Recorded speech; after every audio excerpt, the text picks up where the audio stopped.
अस्सलामु अलैकुम वरहमतुल्लाहि वबरकातुह। अल्हम्दुलिल्लाहि नहमदुहु व नस्तईनुहु व नस्तगफिरुहु व नु'मिनु बिही व नतवक्कलु अलैहि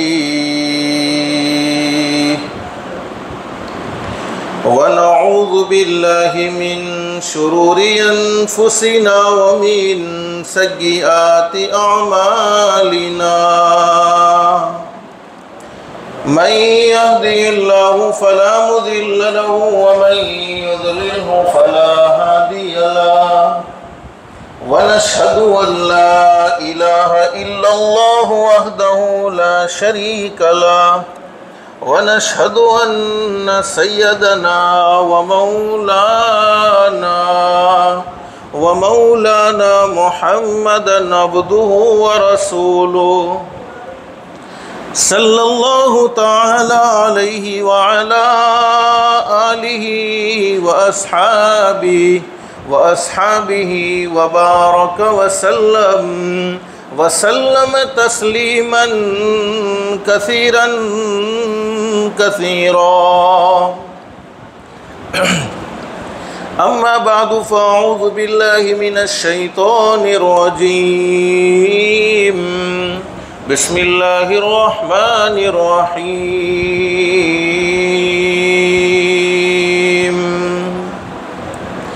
इन्नद-दीना इंदल्लाहिल इस्लाम व क़ाला अल्लाहु तबारक व तआला वमन यब्तगि गैरल इस्लामि दीनन फलन युक़बल मिन्हु व हुवा फ़िल आख़िरति मिनल ख़ासिरीन। सदक़ल्लाहुल अज़ीम। रब्बि इश्रह ली सदरी वयस्सिर ली अमरी वहलुल उक़दतम मिन लिसानी यफ़क़हू क़ौली। सुब्हानक ला इल्म लना इल्ला मा अल्लमतना इन्नक अंतल अलीमुल हकीम।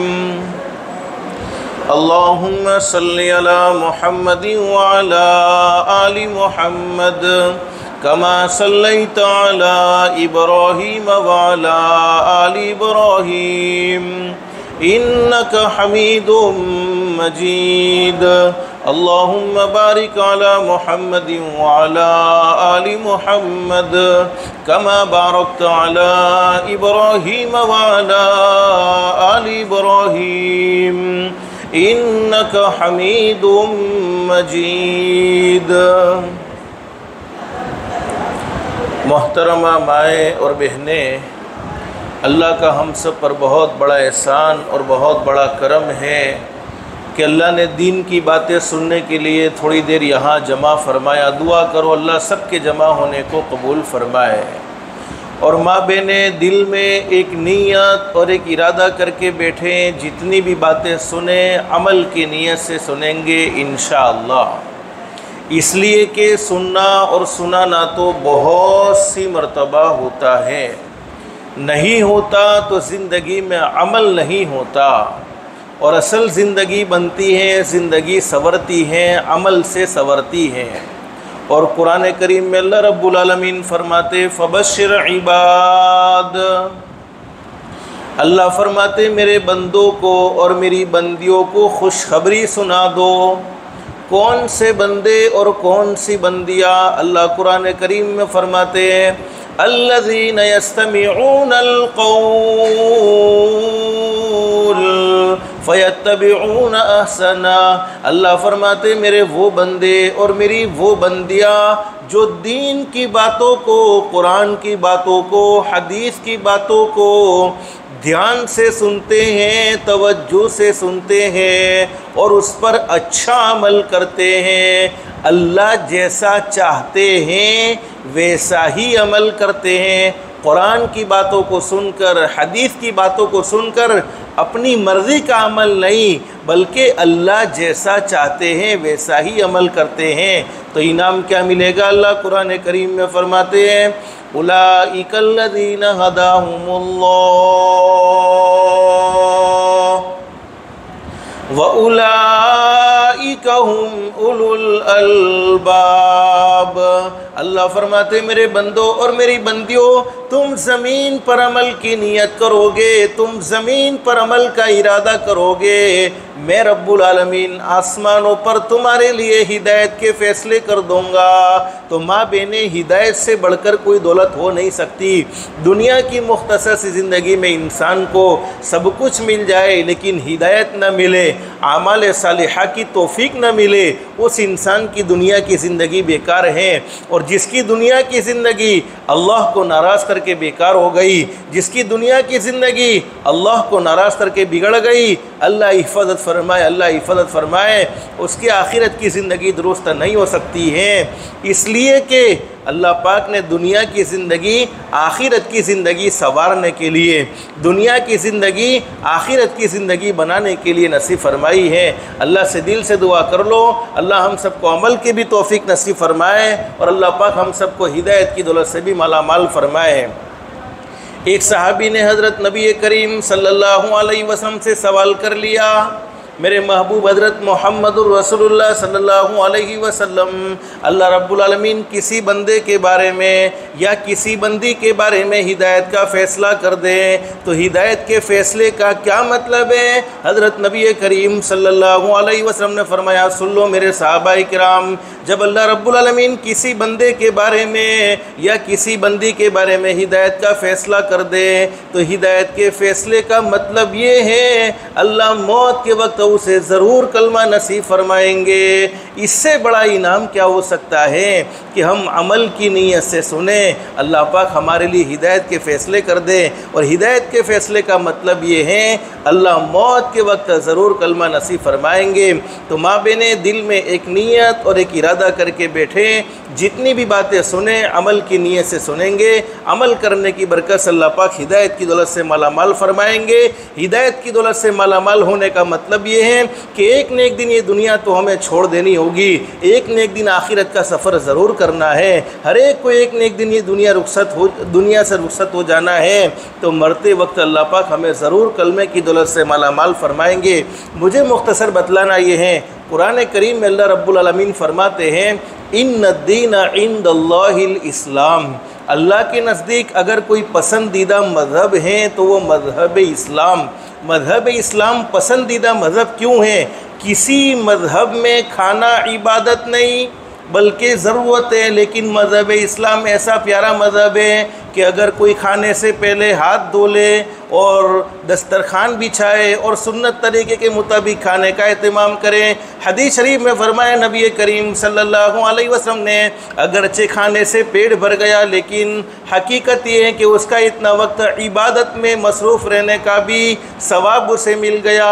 किसी मज़हब में सोना इबादत नहीं बल्कि ज़रूरत है, लेकिन अगर हम सुन्नत के मुताबिक अल्लाह को राज़ी करने के लिए, अपने बदन की थकावट को दूर करने के लिए अगरचे सोते हैं, लेकिन हमारे नबी हज़रत मुहम्मदुर रसूलुल्लाह सल्लल्लाहु अलैहि वसल्लम की हिदायत के मुतालिक सोते हैं, हिदायत के मुताबिक सोते हैं। हमारे नबी हज़रत मुहम्मदुर रसूलुल्लाह सल्लल्लाहु अलैहि वसल्लम ने हमें ज़िंदगी गुजारने का एक खूबसूरत तरीका समझाया है। तो सोने से पहले कि हमारे नबी ने दुआ बतलाई है, इशा की नमाज़ को पढ़ लिया, बीच में अल्लाह की नाफरमानी वाला कोई काम न किया, फ़जर की नमाज़ के इरादे से सोए, फजर की नमाज को अदा कर लिया, पूरी रात इबादत में शुमार हो गई। तो सुन्नत के मुताबिक अगरचे हम सोए हुए हैं दुनिया वालों की नज़र में, लेकिन हकीकत ये है हमारी पूरी रात इबादत में गुजरी है।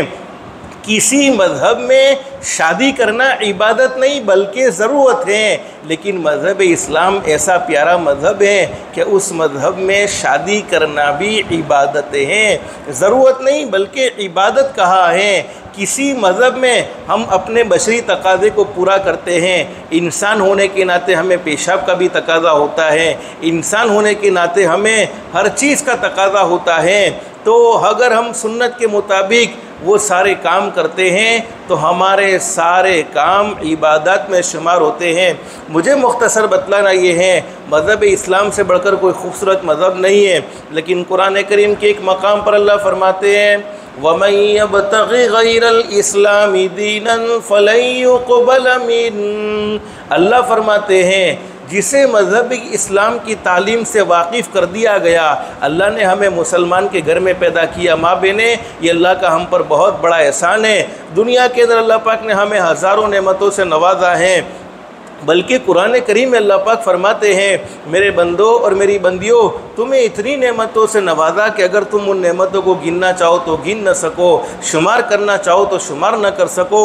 तो किसी नेमत को हम गिनना चाहे, शुमार करना चाहे, नहीं शुमार कर सकते हैं, नहीं गिन सकते हैं। जैसे आसमान का एक एक सितारा अल्लाह की नेमत है, कोई सितारों को गिनना चाहे तो नहीं गिन सकता है।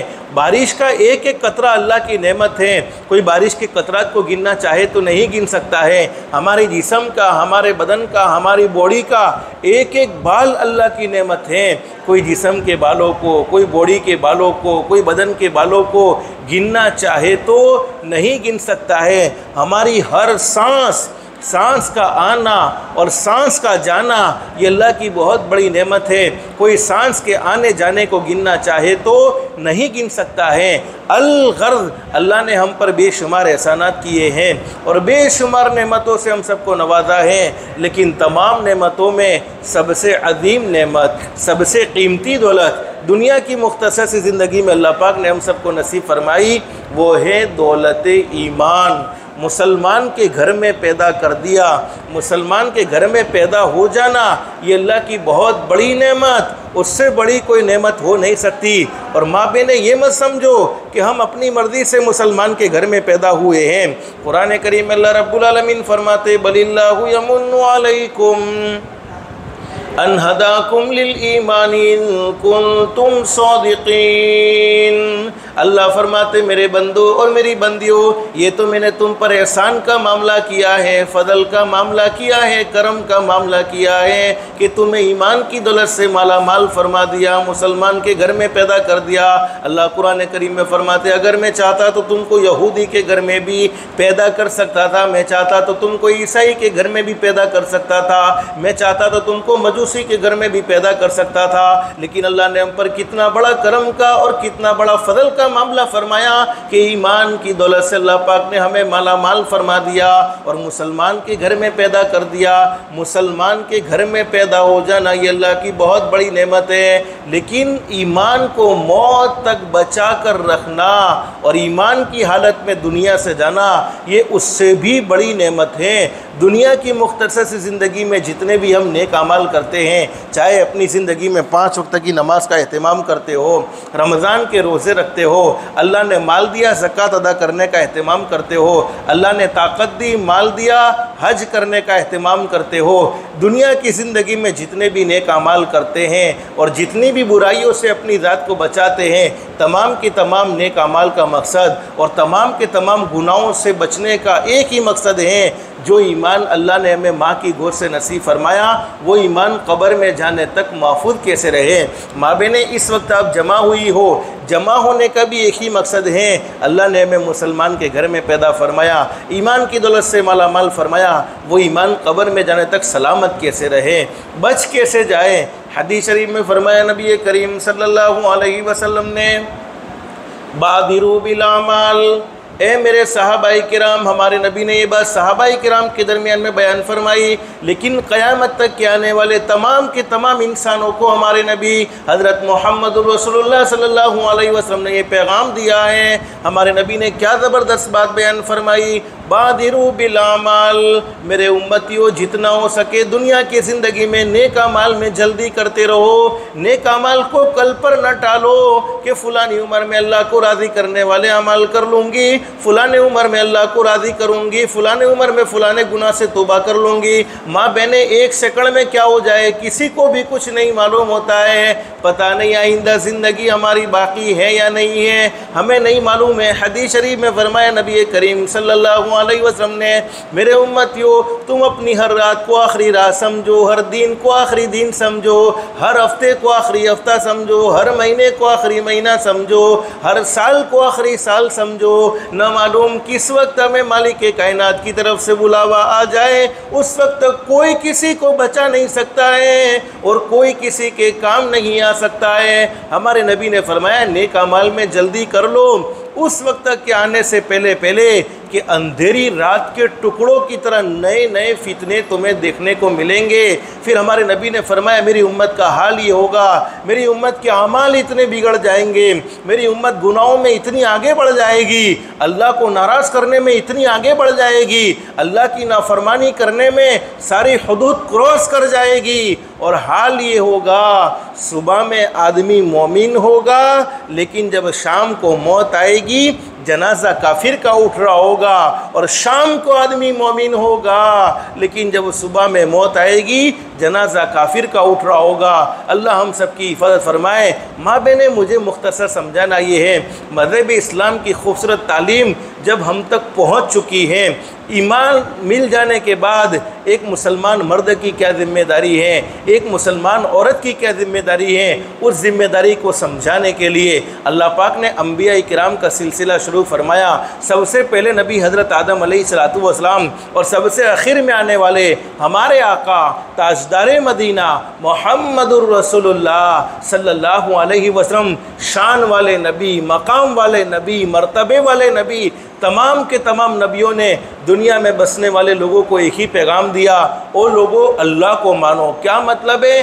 करने धरने वाली ज़ात एक अल्लाह की है, इज़्ज़त देने वाला अल्लाह, जलील करने वाला अल्लाह, मौत देने वाला अल्लाह, ज़िंदगी देने वाला अल्लाह, रात को दिन में बदलने वाला अल्लाह, दिन को रात में बदलने वाला अल्लाह, सब कुछ करने धरने वाली ज़ात एक अल्लाह की है।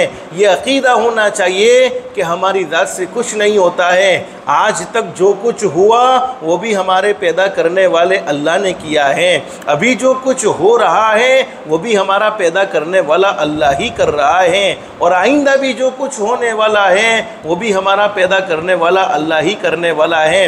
लेकिन हमारे नबी हज़रत मुहम्मदुर रसूलुल्लाह सल्लल्लाहु अलैहि वसल्लम ने भी अपनी उम्मत को यही पैगाम दिया है। तमाम के तमाम नबियों की एक ही दावत रही है, अल्लाह को मानो। फिर फरमाया अल्लाह की मानो। क्या मतलब है? जिन कामों को अल्लाह ने करने का कहा उन कामों को करने वाले बनो, और जिन कामों से हमारे पैदा करने वाले अल्लाह ने हमें रोका है उन कामों से अपनी ज़ात को हम बचा ले। माँ बहनें, हर एक की ये तमन्ना होती है, हर एक की ये चाहत होती है कि मैं जैसा चाहता हूँ। औरतें भी ये सोचती हैं कि मैं जैसी चाहती हूँ, मैं जैसा चाहती हूँ वैसा ही मेरा पैदा करने वाला अल्लाह फ़ैसला करे। हकीकत ये है कि अल्लाह पाक अपने बंदों और अपनी बंदियों की चाहत को ज़रूर पूरा फरमाते हैं। हदीस कुदसी का मफ़हूम है, अल्लाह पाक अपनी बंदियों से क्या कहते हैं, इसलिए कि इस वक्त बयान औरतों के लिए है, इसलिए मैं आपसे कह रहा हूँ अल्लाह पाक आपसे क्या कहते हैं। अल्लाह फरमाते मेरी बंदी तू कुछ चाहती है, मैं कुछ चाहता हूँ। माँ बहने तुम कुछ चाहती हो, पैदा करने वाला अल्लाह कुछ चाहता है। अल्लाह फरमाते मेरी बंदी तू कुछ चाहती है, मैं कुछ चाहता हूँ। हर एक की ये तमन्ना होती है मैं अपनी औलाद को जैसा देखना चाहती हूँ, अल्लाह मेरी औलाद को वैसा ही बना देवे। मैं अपने घर के माहौल को जैसा देखना चाहती हूँ, अल्लाह मेरे घर के माहौल को ऐसा ही खूबसूरत बना देवे। मैं अपनी ज़िंदगी में जैसी खुशियाँ चाहती हूँ, अल्लाह पाक मेरी ज़िंदगी में ऐसी खुशियाँ नसीब फरमा देवे। मैं अपनी औलाद को जैसा फरमा बरदार देखना चाहती हूँ, अल्लाह मेरी औलाद को ऐसा फरमा बरदार बना देवे। तो हर एक की ये चाहत होती है। अल्लाह फरमाते मेरी बंदी तू कुछ चाहती है, मैं कुछ चाहता हूँ, होता तो वही है जो मैं चाहता हूँ। माँ बहने जो तुम चाहते वो नहीं होता, पैदा करने वाला अल्लाह जो चाहता है वही होता है। अल्लाह फरमाते मेरी बंदी तू कुछ चाहती है, मैं कुछ चाहता हूँ, होता तो वही है जो मैं चाहता हूँ, तू वो करके देख जो मैं चाहता हूँ, फिर वो होगा जो तू चाहती है। माँ बहने तुम अपनी चाहत के मुताबिक अल्लाह से फ़ैसले चाहते हो तो अपनी ज़िंदगी को भी अल्लाह की चाहत के मुताबिक बनाना होगा। लेकिन इस वक्त मुझे बतलाना ये है, कुरान करीम में अल्लाह फरमाते वमन यब्तग़ी गैरल इस्लामी दीनन फलन युक़बल मिन्हु व हुव फ़िल आखिरति मिनल ख़ासिरीन। अल्लाह फरमाते जब मज़हब इस्लाम की तालीमात तुम्हारे सामने वाज़े हो चुकी है, हमारे नबी ने हमें समझाया है, खूबसूरत ज़िंदगी गुजारने का तरीका सिखलाया है।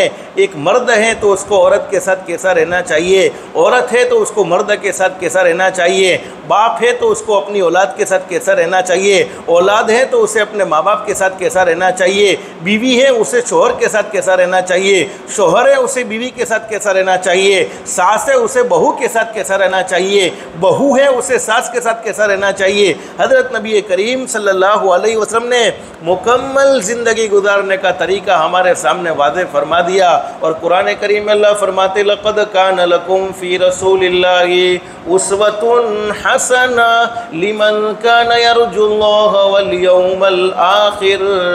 अल्लाह फरमाते हैं कुरान करीम में क्या खूबसूरत बात बयान फरमाई है। हज़रत नबी करीम सल्लल्लाहु अलैहि वसल्लम की मुबारक ज़िंदगी तुम्हारे लिए बेहतरीन नमूना है, बेहतरीन सैंपल है। तुम हज़रत नबी करीम सल्लल्लाहु अलैहि वसल्लम की ज़िंदगी को फॉलो करोगे, मंजिल तुम्हें मिल जाएगी, दुनिया भी तुम्हारी सवर जाएगी, आखिरत भी तुम्हारी सवर जाएगी। हमारे नबी हज़रत मुहम्मदुर रसूलुल्लाह सल्लल्लाहु अलैहि वसल्लम एक तरफ शान वाले नबी, मकाम वाले नबी, मर्तबे वाले नबी, जिनके सदक़े में अल्लाह ने पूरी कायनात को सजाया, जिनके सदक़े में अल्लाह ने पूरी कायनात को बनाया। दूसरी तरफ आप एक बीवी के शोहर भी हैं, दूसरी तरफ आप बेटियों के बाप भी हैं, दूसरी तरफ आप एक बेहतरीन इंसान और बेहतरीन हज़रत नबी करीम सल्लल्लाहु अलैहि वसल्लम उम्मत की तरबियत करने वाले हैं। हज़रत नबी करीम सल्लल्लाहु अलैहि वसल्लम की मुबारक ज़िंदगी बेहतरीन नमूना है, इसीलिए बहुत ज़बरदस्त बात बयान फरमाई है। हज़रत अक़दस नबी करीम सल्लल्लाहु अलैहि वसल्लम की मुबारक ज़िंदगी को हम हमेशा सामने रखेंगे। अगर बीती उम्र में, अगर तुम्हारी बीवी उम्र में तुमसे छोटी है तो हज़रत आयशा सिद्दीक़ा रज़ियल्लाहु तआला अन्हा के शोहर का बर्ताव देखो। बीवी उम्र में बड़ी है, हज़रत खदीजा रज़ियल्लाहु तआला अन्हा के शोहर का बर्ताव देखो। अगर तुम अपनी बेटी की शादी करना चाहती हो, हज़रत फ़ातिमा रज़ियल्लाहु तआला अन्हा के अब्बा का तरीका तुम्हारे सामने होना चाहिए। अगर तुम्हें कोई रिश्तेदार परेशान करता है, अरे दुश्मन तुम्हें तंग करते हैं, तरह तरह की तकलीफ़ें पहुंचाते हैं, हज़रत नबी करीम सल्लल्लाहु अलैहि वसल्लम की मक्कतुल मुकर्रमा की 13 साल ज़िंदगी को सामने ले आओ कि मेरे महबूब को सताने वालों ने कैसा सताया, लेकिन मेरे महबूब सब्र करते रहे, माफ़ करते रहे, और हमेशा मेरे महबूब ने अल्लाह से बदला लिया है, लोगों से बदला नहीं लिया है। और हमारे नबी हज़रत मुहम्मद रसूलुल्लाह सल्लल्लाहु अलैहि वसल्लम ने हमें खूबसूरत ज़िंदगी गुजारने का तरीका समझाया। तो कुरान करीम में फरमाया वमन यब्तगी गैरल इस्लामी दीनन फलन युक़बल मिन। हमारे नबी ने क्या ज़बरदस्त बात बयान फरमाई और उम्मत को एक सही तरीका, सही ज़िंदगी का रुख समझाया। अब कुरान करीम में अल्लाह समझाते हैं मज़हब इस्लाम की तालीम से तुम्हें वाकिफ़ कर दिया गया, उसके बावजूद तुमने अपनी मनमानी ज़िंदगी गुजारी। सास ने बहू के साथ अपनी मर्ज़ी का सलूक किया, बहू ने सास के साथ अपनी मर्ज़ी का सलूक किया, शोहर ने अपनी बीवी के साथ अपनी मर्ज़ी का सलूक किया, बीवी ने अपने शोहर के साथ अपनी मर्ज़ी का सलूक किया। शरीयत को सामने नहीं रखा, कुरान करीम की तालीमात को सामने नहीं रखा, हमारे आका ताजदार मदीना मुहम्मदुर रसूलुल्लाह सल्लल्लाहु अलैहि वसल्लम की तालीमात को सामने नहीं रखा। अल्लाह कुरान करीम में फरमाते हैं फलन युक़बल मिन, न दुनिया में कबूल होने वाला, न आखिरत में कबूल होने वाला, बल्कि आखिरत में भी नुकसान। अल्लाह कुरान करीम में फरमाते वहुव फ़िल आखिरती मिनल खासिरीन, आखिरत में भी भारी नुकसान का सामना करना पड़ेगा, लेकिन दुनिया की ज़िंदगी में भी चैन सुकून मिल सकता नहीं है। माँ बहनें, इस वक्त चूँकि सास को कैसा रहना है, मुझे वो बातें आपके सामने रखनी हैं, चूँकि इसमें दुल्हों की माएँ भी हैं, दुल्हन की माएँ भी हैं, दोनों सास हैं। अब माँ बहनें, मैं आपको बतलाऊँ, हमारे नबी हज़रत मुहम्मदुर रसूलुल्लाह सल्लल्लाहु अलैहि वसल्लम रबीउल अव्वल के महीने में दुनिया में तशरीफ़ लाए। ये सारी बातें तो आप जानती होगी कि आप रबीउल अव्वल के महीने में दुनिया में तशरीफ़ लाए और आपने पर्दा भी इस दुनिया से फरमाया। तो रबीउल अव्वल के महीने में पर्दा फरमाया। आपने आखिरी वक्त में अपनी उम्मत को 2 पैगाम दिए हैं। ख़ास तौर पर पूरी ज़िंदगी भी आप अपनी उम्मत के सामने मोहब्बत का मामला करते रहे, अपनी उम्मत को मोहब्बत से समझाते रहे, लेकिन आखिरी वक्त में भी आपने अपनी उम्मत को 2 पैगाम दिए। उसमें एक पैगाम ये था अस्सला अस्सला अस्सला, नमाज को कभी भी मत छोड़ना, नमाज को कभी भी मत छोड़ना, खुशी हो या गमी हो, अल्लाह के सामने हमेशा झुकते रहना, इसलिए कि जो अल्लाह के सामने झुकता है अल्लाह पाक पूरी मखलूक को उसके सामने झुका देते हैं। लेकिन माँ बहनें, आज हमें नमाज़ों की कोई परवाह नहीं। बहुत सी मरतबा देखा है शादियों के मौके पर हमारी नमाज़ें चली जाती हैं, हमें इसका एहसास भी नहीं होता है। हदीस शरीफ में फरमाया नबी करीम सल्लल्लाहु अलैहि वसल्लम ने, नमाज मेरी आंखों की ठंडक है। और हमारे नबी ने फरमाया, मेरा उम्मती, अगर तू अपने कारोबार में तरक्की चाहता है, रिस्क में बरकत चाहता है, घर में एक अच्छा माहौल चाहिए, 5 वक्त की नमाज का एहतमाम ज़रूर करना चाहिए। और माँ बहनें, हर एक को ये दुनिया छोड़ देनी होगी, हर एक को आखिरत का सफ़र करना होगा। हदीस शरीफ में फरमाया नबी करीम सल्लल्लाहु अलैहि वसल्लम ने, मेरा वो उम्मती जिसने अपनी ज़िंदगी में 5 वक्त की नमाज का एहतमाम किया होगा, रूह निकालने वाले फरिश्ते मलकुल मौत उसे ज़रूर कलमा पढ़ाएंगे, फिर उसकी रूह को कब्ज़ करेंगे, यानी मौत के वक्त उसे ज़रूर कलमा नसीब हो जाएगा। तो घर में नमाज़ों का ख़ास तौर पर एहतमाम करो, नमाज को छोटे छोटे बहाने पर न छोड़ दो। तुम घर में नमाज़ पढ़ोगी, तुम्हारी औलाद तुम्हें देखकर नमाज़ पढ़ने वाले बनेंगे। और इसलिए मैं अपनी माओ से कहूँगा, अपनी बेटियों को, अपनी बहू को मोहब्बत से नमाज के बारे में समझाओ। अरे 24 घंटे अल्लाह पाक ने हमें अता फरमाए हैं, 24 घंटे में सिर्फ हमारा पैदा करने वाला अल्लाह हमसे 1 घंटा या सवा घंटे का सवाल करता है। 1 घंटा या सवा घंटा अल्लाह के सामने झुकना है, कौन सा मुश्किल मसला है, नमाज को ज़रूर अदा करना चाहिए। बहुत सी औरतें कहती है बच्चों की मशगूली की वजह से नमाज नहीं पढ़ी जाती हैं। उलमा ने लिखा है, बच्चे वाली औरत की 2 रकात नमाज बगैर बच्चे वाली औरत की 82 साल की इबादत से अफजल है। प्रेग्नेंट औरत की 2 रकात नमाज बगैर प्रेग्नेंट वाली औरत की, यानी हामिला औरत की 2 रकात नमाज बगैर हमल वाली औरत की 80 रकात नमाज से अफजल है। अल्लाह ने इतना ऊंचा मकाम और मर्तबा औरतों को दिया है, तो पहला काम तो हमारे नबी ने अपनी ज़िंदगी में ये फरमाया बयान, नमाज का कभी भी छोड़ने का सोचना भी मत, बल्कि नमाज का हमेशा एहतमाम करते रहना। अपनी ज़िंदगी में भी आप फरमाते गए, नमाज मेरी आंखों की ठंडक है, और आपने आखिरी वक्त में भी यही पैगाम दिया। लेकिन असल मुझे दूसरी बात समझानी है। दूसरी बात हमारे नबी ने बयान फरमाई, वमा मलकत ऐमानुकुम, अपने मातहतों पर जुल्म मत करना, उनके साथ अच्छाई का मामला करना।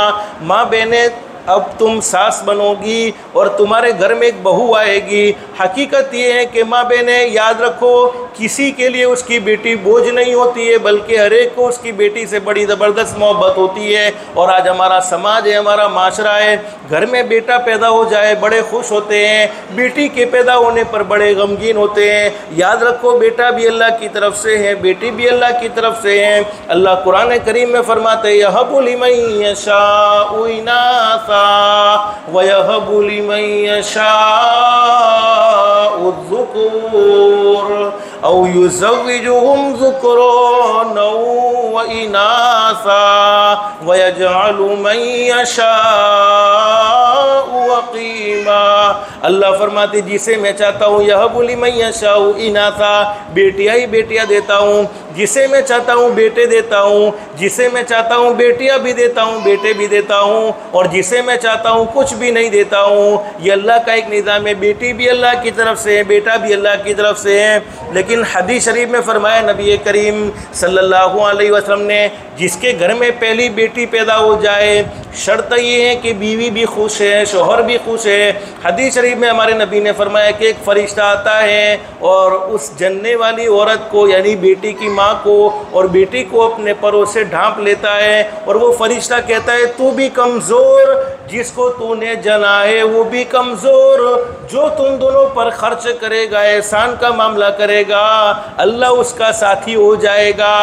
माँ बहनें, आज बेटियों के पैदा होने पर मुंह चढ़ जाते हैं।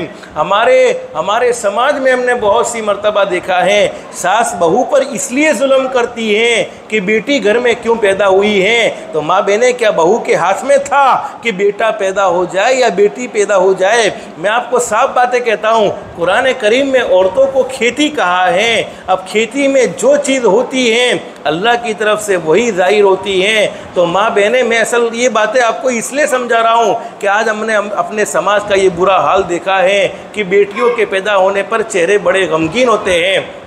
उलमा ने बड़ी ज़बरदस्त बात लिखी है कि जब कोई बेटा दुनिया में आता है तो अल्लाह पाक उसे कहते, जा तो दुनिया में अपने बाप की मदद करना। बेटा दुनिया में आता है तो अल्लाह पाक कहते हैं जा तो दुनिया में अपने बाप की मदद करना, लेकिन जब बेटी दुनिया में आती है अल्लाह पाक फरमाते जा तो दुनिया में मैं खुद तेरे बाप की मदद करूँगा। माँ बहने हमारे मैं अक्सर कहा करता हूँ, हमारी माओं को अपनी बेटियों से बड़ी ज़बरदस्त मोहब्बत होती है। किसी माँ के लिए उसकी बेटी बोझ नहीं है, बल्कि हर एक की माँ के लिए उसकी बेटी उसकी आंखों की ठंडक है। मैं अक्सर कहा करता हूँ, जब बेटी ससुराल जाने के लिए रवाना होती है और ससुराल जाने का दिन होता है, अगरचे माँ का चेहरा हंसता हुआ नज़र आता है, बाप का चेहरा हंसता हुआ नज़र आता है, उस वक्त माँ बाप के दिल पर एक सदमा होता है, एक भारी गम होता है। ए अल्लाह, मैंने मेरी बेटी को 18-19 साल तक मेरे पास रखा है, उसकी हर फरमाइश को पूरा किया है, उसकी हर ज़िद को पूरा किया है। आज तेरे हुक्म पर, तेरे नबी हज़रत मुहम्मदुर रसूलुल्लाह सल्लल्लाहु अलैहि वसल्लम के हुक्म पर उसे ससुराल में रवाना करना है, उसे ससुराल भेजना है। अरे माँ बहने, बेटी तो रोते रोते ससुराल चली जाती है। अगरचे माँ उस दिन हंसती है, बाप उस दिन हंसता है, लेकिन कई कई रातें गुजर जाती हैं, कई कई दिन गुजर जाते हैं। माँ को रात को सुकून की नींद नहीं आती, माँ इत्मीनान नहीं सोती। अल्लाह, मैंने अपनी बेटी को ससुराल में भेजा है, क्या उसके साथ क्या मामला हुआ होगा? इसकी सास ने उसको बेटी समझा होगा, उसको नौकरानी समझा होगा, उसके शोहर ने उसको मोहब्बत दी होगी, या उसके साथ जुल्म का मामला किया होगा।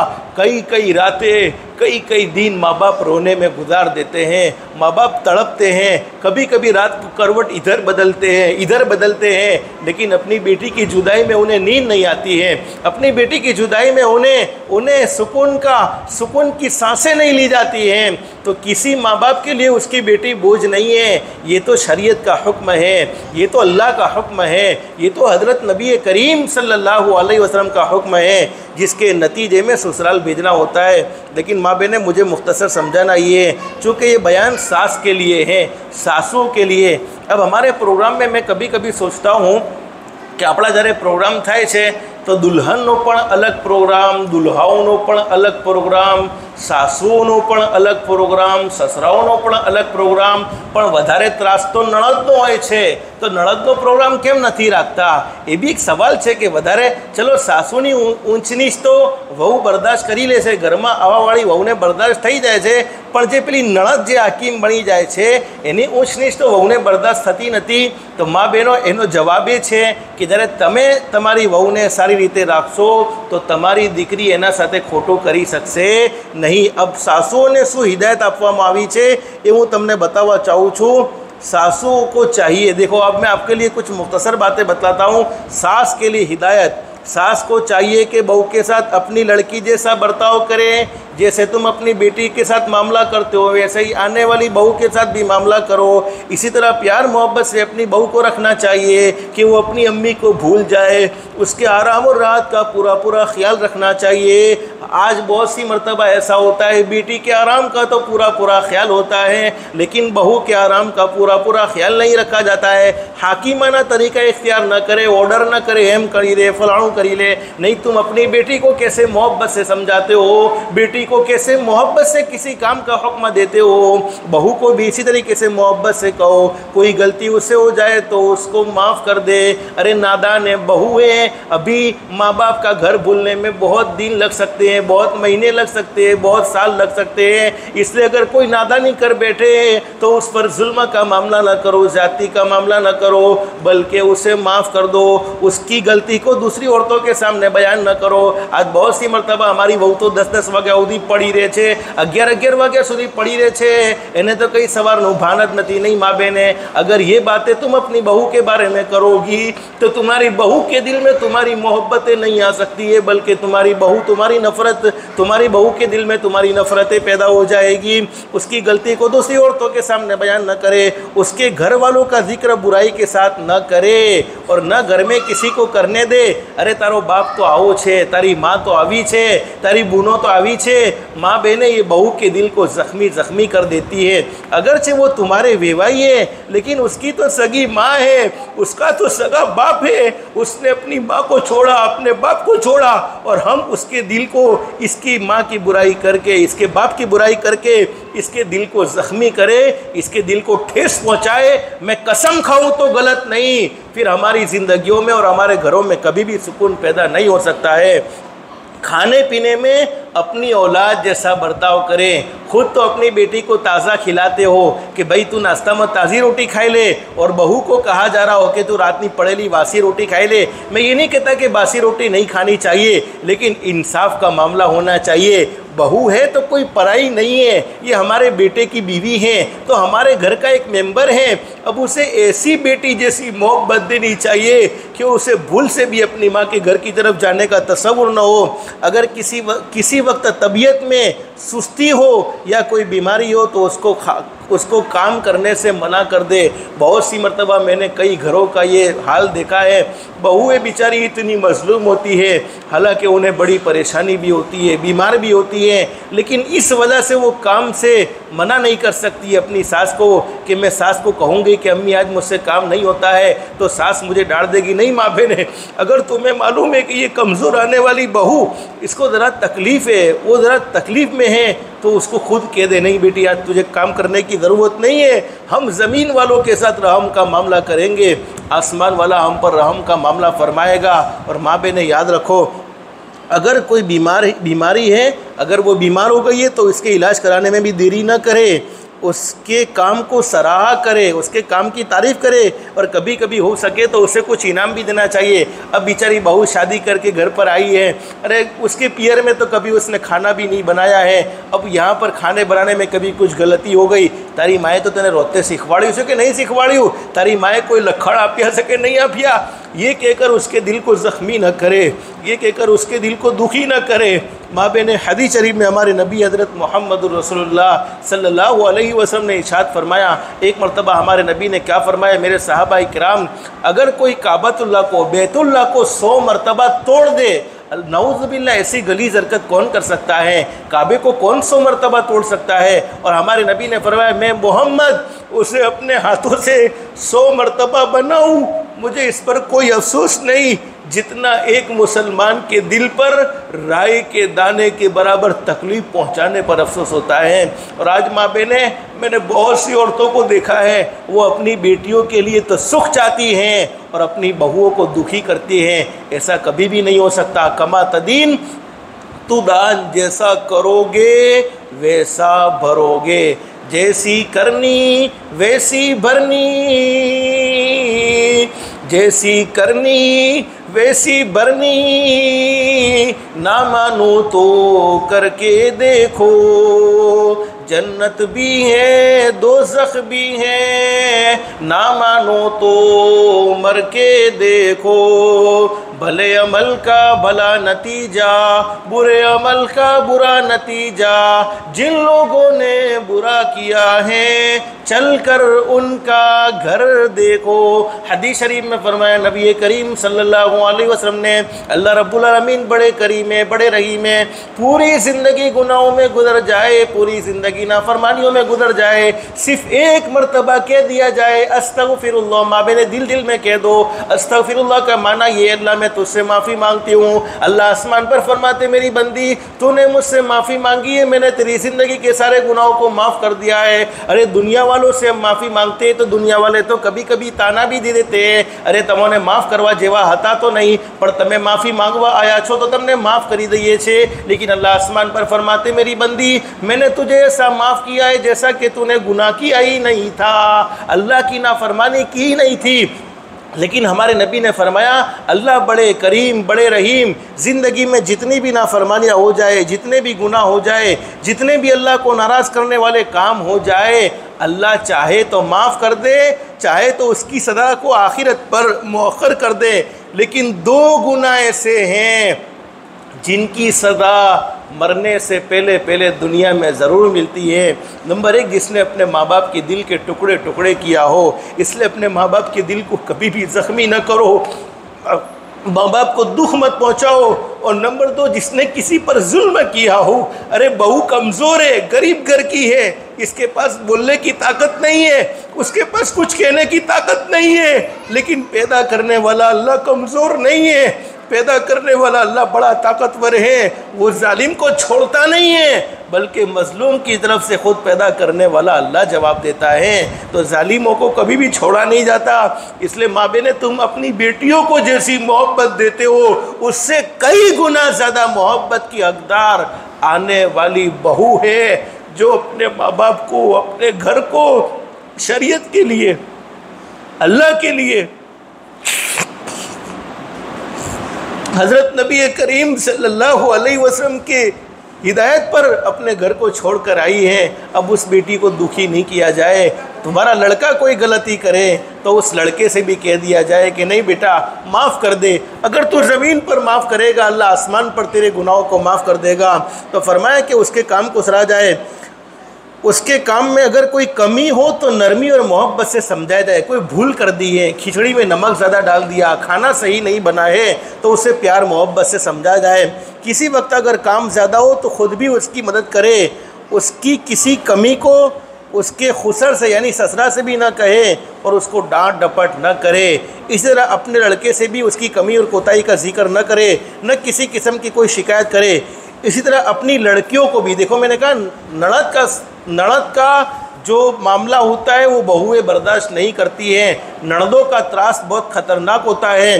तो अपनी बेटियों को भी समझाए कि उसके साथ अच्छा सलूक करे, बुरा सलूक न करे, उसके साथ प्यार मोहब्बत से रहे।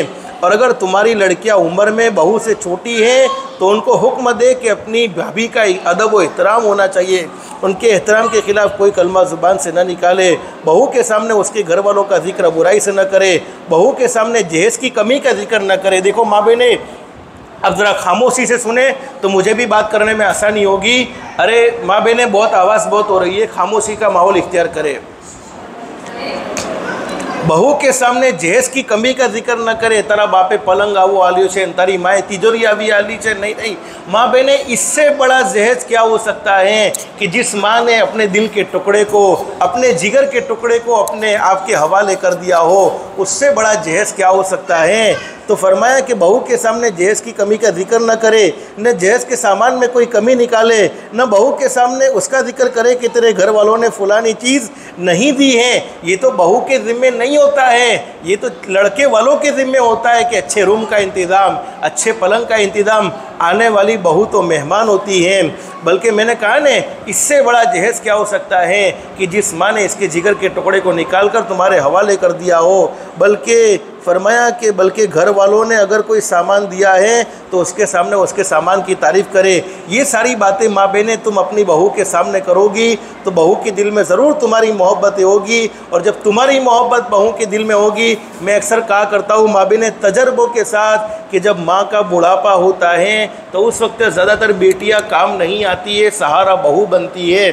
तो तुमने अगर बहू को शुरू से मोहब्बत दी है, उनकी जवानियों की तमाम कोताहियों को माफ़ किया है, अल्लाह के लिए माफ़ करो। जैसे अपनी बेटी को समझते हो, तुम्हारी बेटी भूल कर सकती है तो क्या बहू भूल नहीं कर सकती है? ज़रूर भूल कर सकती हैं। और बहू के कैसा रहना है वो सारी बातें आप भी सोचती हो कि मतलब તમે બધું અમને જ કહેશો, વહુઓને બી તો સમજાવો કે વહુઓને સાસુના સાથે કેવું રહેવું જોઈએ। તો વહુઓ માટે અલગથી પ્રોગ્રામ રાખેલું છે, પણ તમારી જે જવાબદારી હતી એ મેં તમને મુખ્તસર સમજાવી છે।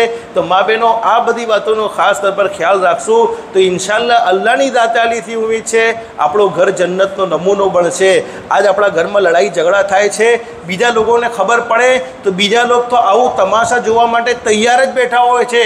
તમે એમ સમજતા હો કે હું મારી વહુની ફરિયાદ ફલાણી ઘરના અંદર જઈને કરીશ તો ફલાણી ઘરવાળી એ હસી હસીને સાંભળી તો લેશે। અરે ફલાણી ઘરવાળી તમારા સામે થોડું આવું તો કરશે, પણ કોઈ દુનિયાના અંદર કોઈનું સુખ જોઈ શકતું નથી। એટલે આપણા ઘરની મેટર આપણા ઘરમાં જ રહેવી જોઈએ। બહેતર તો કોશિશ તો એ જ થવી જોઈએ કે ઘરમાં કોઈ લડાઈ ઝઘડો ના થાય, એવી મોહબ્બતના સાથે ઘરમાં રહેવું જોઈએ। અને એના પર હું તમને એક અમલ બી બતલાવી દઉં। એ અમલના બરકતથી અલ્લાહની ઝાતે આલીથી ઉમ્મીદ છે અલ્લાહ પાક ઘરોના અંદર મોહબ્બત પેદા કરશે, અલ્લાહ પાક ઘરોના અંદરથી નફરતો ખતમ કરી દેશે। ઉલમાએ લખ્યું છે કે જ્યારે કઈ औरतों એવી હોય છે જે ઘરમાં ખાવા બનાવતી હોય, ખાવા બનાવે અને ખાવા બનાવીને 21 વખત બિસ્મિલ્લાહિર રહમાનિર રહીમ પડીને એ ખાવા પર ફૂંકી દે। આ કોઈ જાદુ નથી, આ કોઈ તાવીઝ નથી, પણ આ એક અમલ છે, બિસ્મિલ્લાહની એક બરકત છે। 21 વખત બિસ્મિલ્લાહ પડીને ફૂંકી દે, અને એ ફૂંકીને એ ખાવા બધા ઘરવાળોને ખવડાવે, બધાને બેસીને સાથે ખાય, જેમનાથી પડદો નથી સાથે બેસીને ખાય, પડદો છે પડદાનો એહતમામ કરે. તો ઉલમાએ લખ્યું છે કે અલ્લાહ પાક ઘરોના અંદર બધા મેમ્બરોમાં મોહબ્બત પેદા ફરમાવશે. તો મા બહેનો આ વાતોનો ખાસ તौर પર ખ્યાલ રાખવું છે. આવાવાળી વહુને કદી દુઃખી નથી કરવી. આવાવાળી વહુને આપણી દીકરી સમજતો, દુનિયાના અંદર એની કોઈ ભૂલચૂક થઈ ગયેલી છે, અલ્લાહના વાસ્તે માफ़ કરી देशो. अल्लाह आसमान पर अपना गुनाहों ने माफ़ करी दे से. तो ये कुछ ज़रूरी बातें माँ बहने कुछ गुजराती में कुछ उर्दू में मैंने आपको समझाई है. अल्लाह से दिल से दुआ कर लो, अल्लाह सबको अमल की तौफीक नसीब फरमाए. अल्लाह हमारी दुनिया भी बेहतर से बेहतर बनाए, आखिरत भी बेहतर से बेहतर बनाए. अल्लाह पाक हम सबको अल्लाह के अहकाम के मुताबिक, हज़रत नबी करीम सल्लल्लाहु अलैहि वसल्लम के तरीक़े के मुताबिक ज़िंदगी गुजारने की तौफीक और सादत नसीब फरमाए. अल्लाह पाक हम सबको कहने सुनने से ज़्यादा इखलास, इस्तिखलास और इस्तिकामत के साथ अमल की तौफीक नसीब फरमाए. आमीन या रब्बल आलमीन. माँ बहने मैं सच कहता हूँ, जब भी मुझे कभी बेटियों पर बयान करना होता है, कभी बेटियों की रुखसती का कोई तस्करा करना होता है, उस वक्त मेरी ज़ुबान में वो ताकत नहीं होती कि मैं इसको खुलकर बयान कर सकूं. माँ बाप के दिल में बड़ा सदमा उस वक्त ज़रूर होता है, लेकिन मैं अपनी माँओं से कहूँगा अपनी बेटियों को हंसते हुए रुखसत करें और अपनी बेटियों को भी अच्छी सलाह देनी चाहिए. बेटी तमे घरेथी हसते हुए जाओ, त्यांथी कोई लड़ाई झगड़ो करीने बिल्कुल भी ना हो. मोहब्बतना साथे आओ, मोहब्बतना साथे जाओ. माँ बापनी सलाह बेटीओ माटे सारी हशे तो घर इंशाल्लाह मौज सुधी कायम रहेशे. आजकल घणा बधा घरो ए माटे भागी जाए छे कि माँनी सलाह बेटी माटे सारी नथी होती. पछी आपणे एवुं सोचीए छे कि पेलुं फलाणी जगह छूटू थई जशे. अल्लाह आवी नौबत कोईनी बी ना लावे. अल्लाह हरेक ने अंदर मोहब्बत कायम राखे, दायम राखे, पण आ बधी सोच कदी पैदा करवी जोईए नहीं. इसीलिए हमारे हजरत कहते हैं जो पहली वो पहली बीवी वो पहली बीवी है, पहली बहू वो पहली बहू है, दूसरी उसकी कसर कभी पूरी नहीं कर सकती है. इसलिए मैं हमेशा कहता हूँ जब अल्लाह ने मुक़द्दर में रिश्ते को तय कर दिया है उसकी कदर कर लेनी चाहिए. तो बहू के साथ भी अच्छा मामला और माओ को अपनी बेटियों को भी अच्छी सिखामण देनी चाहिए. बहुत सी मरतबा माँ बाप की गलत सिखामण की वजह से भी बेटियों के घर भाग जाते हैं, बेटियों के घर तोड़ जाते हैं और उसके ज़िम्मेदार माँ बाप रहते हैं. तो माँ बाप को अपनी बेटियों से मोहब्बत है, माँ बहनों तुम्हें अपनी बेटियों से प्यार है तो ज़रूर अपनी बेटियों को अच्छी सलाह दोगी तो अल्लाह की ज़ात आली से उम्मीद है तुम्हारी बेटियाँ हमेशा सुखी रहेगी, हमेशा तुम्हारी बेटियाँ खुश रहेगी. दुल्हों को बेटियों के साथ कैसा रहना है, दुल्हन के साथ वो सारी बातें समझाई जाती हैं. और ये बातें समझाने का ख़ास मकसद ये है कि हमारी ज़िंदगी खूबसूरत कैसी बन जाए, हमारे जोड़ों में ऐसी मोहब्बत कैसे पैदा हो जाए जैसे हमारे आका ताजदार मदीना मोहम्मदुर रसूलुल्लाह सल्लल्लाहु अलैहि वसल्लम और अम्मा आयशा के दरमियान में थी. अम्मा आयशा से हमारे नबी को कितनी ज़बरदस्त मोहब्बत, कितना ज़बरदस्त प्यार. मैं आपको समझाऊं अल्लाह ने तुम्हें क्या मकाम और क्या मर्तबा दिया है. अम्मा आयशा फरमाती है, मुस्लिम शरीफ की हदीस मौजूद है, जब मैं नापाक होती थी मतलब टाइमिंग के अय्याम में होती थी, मुझ पर नमाज़ें माफ़ हो जाती थी, मेरे महबूब के साथ मैं खाना बैठती, मेरे महबूब मेरे से इतनी मोहब्बत फरमाते कि मैं हड्डियों को चूस चूस कर दस्तरखान पर रख देती थी.